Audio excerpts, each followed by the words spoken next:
Well, obviously excited to get into Big Ten play, but before we could jump into our Penn State prep, obviously a long flight back on Friday night, and then Saturday for us as coaches. Saturday and Sunday were a lot of personal inventory, not just the Kansas game, but also the first two games, just as a collective unit to see what people see of us. I think that's a very important thing for us as coaches to recognize what our opponents are seeing against us, offense, defense, special teams. So really took a self-inventory on Saturday.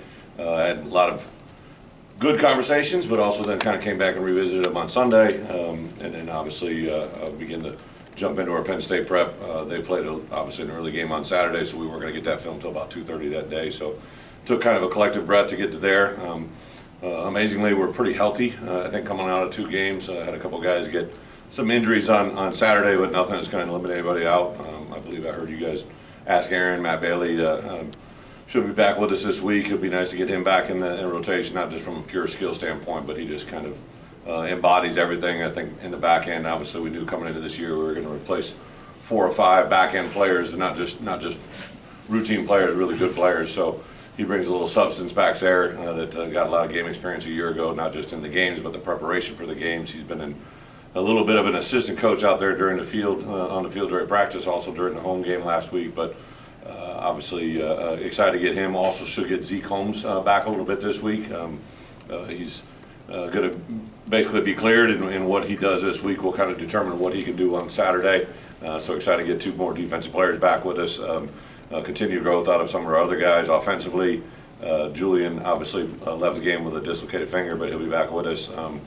Shouldn't have any issues there, and then really nobody else from a health standpoint. So really Penn State, obviously a very good football team, complete football team offensively, very explosive, very productive, got a lot of different weapons at all skill positions, a good offensive line.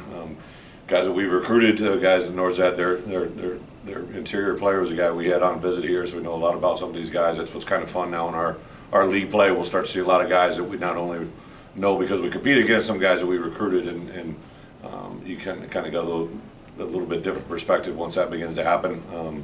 And defensively, I've known Manny for a long time. I don't believe we've ever crossed paths actually on the field, but tremendous respect for him as a coordinator and what he does, and they bring a lot of different looks, a lot of different pressures. So tremendous challenges in special teams.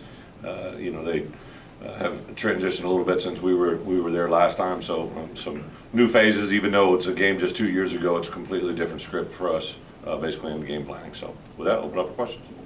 Aaron had mentioned it's been a challenging few days.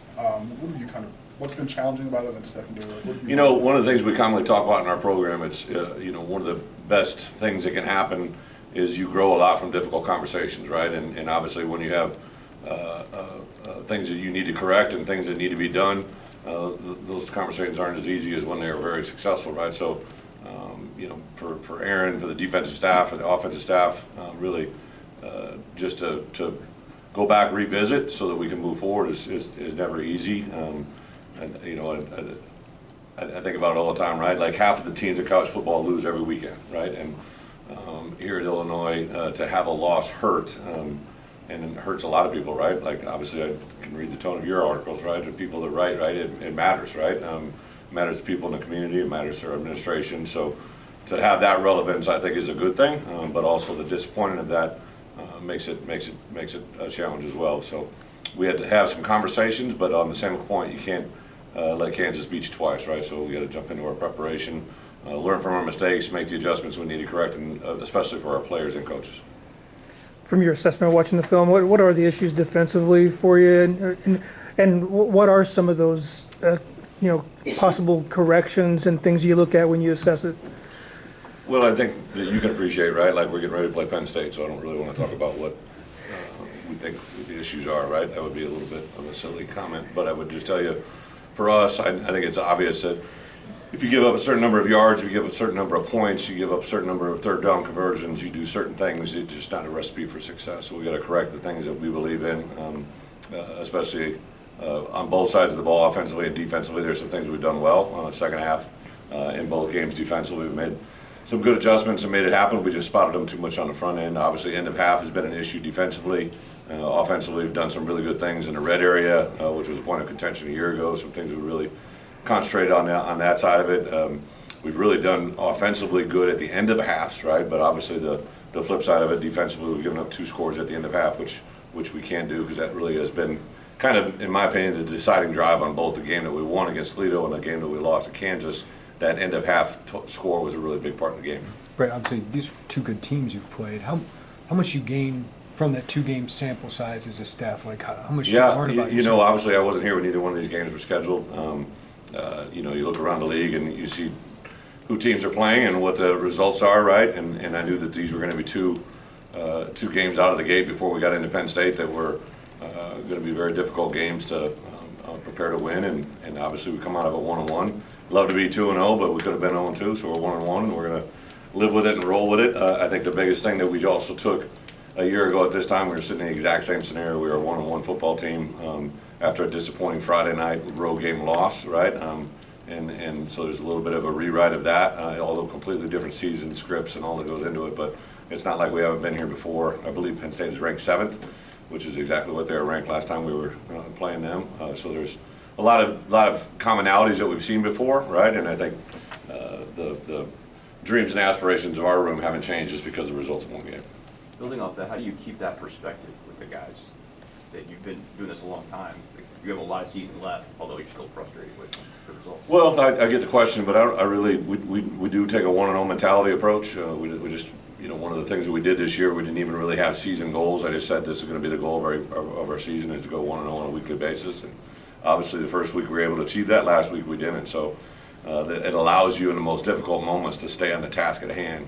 So we have 12 opportunities to prepare a game week preparation and execution to see where we get on game day. And I think that's really a way to kind of keep the guys moving forward and not have them dwell too much on the past. I would tell you as coaches, what I've learned in 15 years as head coach, 30 years in this business, coaches take it a lot harder than players, just because it just stays with you a little bit longer. Players got a million different things. I'm not saying it affects them. It definitely affects us. Those players came in, I think, in our building on Saturday. It was an NCAA by rule day off, so we couldn't meet with them. But I had a lot of players walking by, a lot of guys reach out to me, a lot of guys in the building. We had soft tissue recovery in the treatment room open, and I know we had a large amount of, well, the majority of our 74-man travel roster was through. I got to ask, Yeah. you guys are supposed to have the pregame show here on Saturday with Fox. Oh, yeah. That's been changed. Just curious what your reaction was and maybe when that became clear to you. You know, it really wasn't a big deal to me to begin with. So when it was mentioned to me on Saturday, whenever I was made aware of that, I literally just took that as a responsibility of me, right? Like, my responsibility as a head coach was to win football games, and obviously they have the right to choose that. I don't understand the process. Like, I was kind of a little bit, when it first popped up, like, okay, they're announcing this far in advance. I just had never been a part of that, so I'm all for it. Yeah, giddy up rodeo. But I also, literally, I remember the week of the Kansas game, there was something that popped up that we were going to start to announce things about the Penn State game. I said, whoa, right? Like, I don't want to put that out in front of, that's just how I'm wired, right? So, ironically, the whole way it worked out, plays out that way. But obviously, Penn State won, we didn't, and for us to do what we want to do, we got to focus on task at hand. I don't really get worked up about things I don't have a voice in. Brett, do you anticipate Aaron will continue to call the defense and be the coordinator, or from an operational standpoint, is that something that's on the table for change? I think that's probably the most ridiculous question you've ever asked me, but I'll answer it and be, yeah, unequivocally no. He's defense coordinator. I think the part that I've been able to do through 15 years as a head coach is you just understand there's going to be transition whenever these things happen.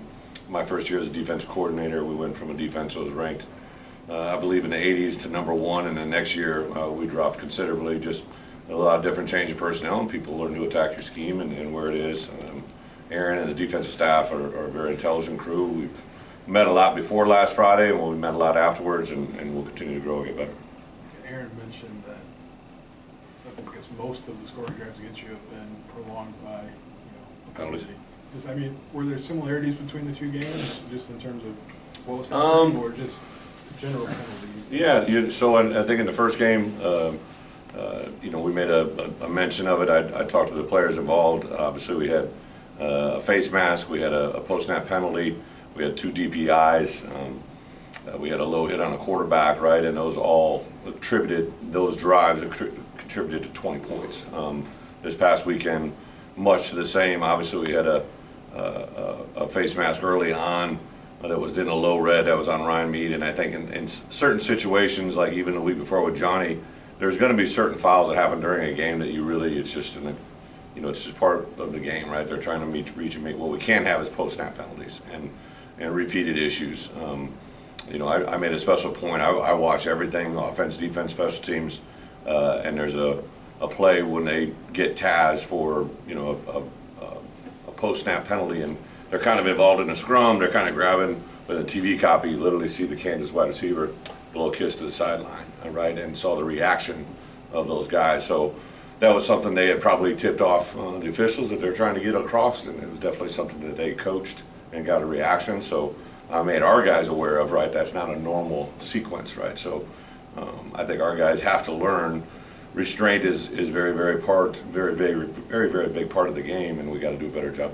of that, even when you're provoked. Is part of the assessment, Coach, just taking a look at the depth chart and specifically the offensive line and maybe the back end of the defense, any personnel changes that you anticipate? Yeah, I think anytime you add players or get players back, one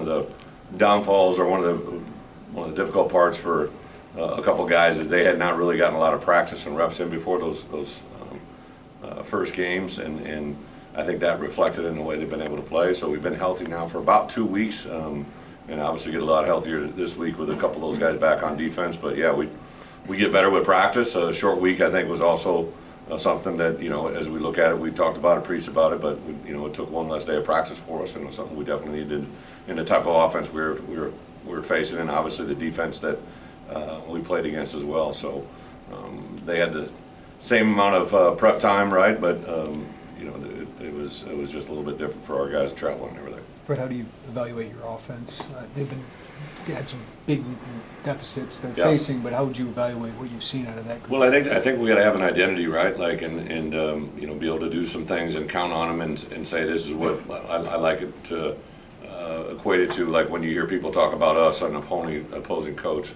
what do they say about us before and after the game? And you'd like to have some consistency there.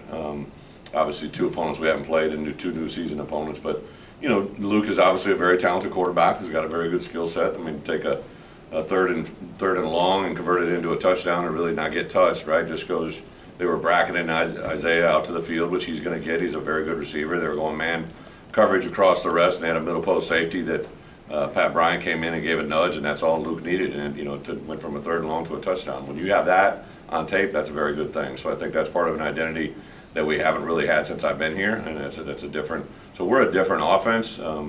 Barry.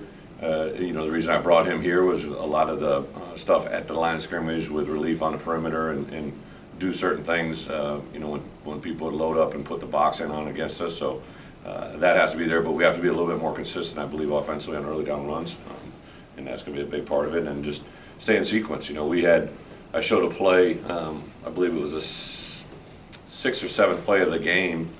Defensively, where we had Xavier Scott pulled the trigger, came up, knocked the ball loose, and we had 8 guys within 5 yards of the football. They had 1, right, and ball just bounced up and got in his hands. That's one that you would really hope that would go the other way. And then on the flip side of it, we had 2 offensive passes that were being bobbled, at the catch, and they came up with interceptions. So. The ball bounces in unique ways. You got to be able to overcome those situations. But I did point out to our guys, you got to create the way the ball bounces as well. So it's just one of those moments that we got to take a big learning step moving forward, but also not overreact to the moment. Do you think it's been blocking some of that consistency on early down runs? What's that? What do you think has been maybe preventing finding that early down run consistency? Well, 2 things. The teams that we played have been saying it. I think Reggie and Josh both have. Been very good at practice, and it's carried over. We just haven't been able to break one of those. There's been literally in both games a couple snaps that you felt like if he just could pull his legs through one more tackle, it'd be a big play hit. So I think those things are going to come. I do think we just got to keep chopping. We just got to keep working and keep grinding and understanding those plays are going to pop and they're going to come, but you got to earn them. No one's going to give them to you. Brett, not that it makes it easier, but is the prep for Penn State a little more familiar given their style and that you've seen them before? Yeah, we have in a certain regard, but they do a lot.